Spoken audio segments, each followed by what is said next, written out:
இப்போ பிரியாணிக்கு நல்ல ஃப்ளேவர் தர ஒரு பிரியாணி மசாலா பண்றதுக்கு 20 கிராம்ஸ்க்கு பட்டை எடுத்திருக்கேன். அதுல பாதி 10 கிராம்க்கு ஏலக்காய் எடுத்திருக்கேன். ஏலக்காய் விட கொஞ்சம் கம்மியா கிராம்பு எடுத்திருக்கேன் 8 கிராம்க்கு. பிரிஞ்சி லீஃப் ஒரு 4 to 5 to 6 லீஃப்ஸ் எடுத்திருக்கேன். இப்போ ஒரு கடாயை நல்லா சூடு பண்ணிட்டு கடாய் சூடானதும் ஆஃப் பண்ணிடலாம். இப்போ இந்த சூடான கடாயில எல்லாமே சேர்த்துட்டு ஒரு 15 to 20 செகண்ட்ஸ் கொஞ்சம் நல்லா எல்லாம் வறுத்துடலாம்.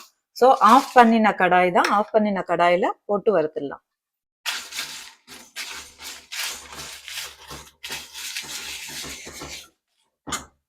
பட்டை கிராம்பெல்லாம் ஆறின பிறகு நல்லா இதை மாதிரி ஒரு சின்ன மிக்ஸி ஜார்ல போட்டு நல்லா நைஸா அரைச்சு வச்சுக்கோங்க.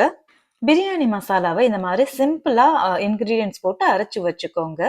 இது ஃப்ளேவர் ரொம்ப அட்டகாசமா இருக்கும். வெஜ் நான்வெஜ் எந்த ஐட்டம் மசாலா சேர்த்து பண்ற ஐட்டமா இருந்தாலும் இந்த பிரியாணி மசாலா ரொம்ப நல்லா இருக்கும். இது ஒரு ஏர்டைட் கண்டெய்னர்ல போட்டு வச்சுட்டீங்கன்னா ஒரு 6 months வரைக்குமே ஃப்ளேவர் போகாம நல்லா இருக்கும்.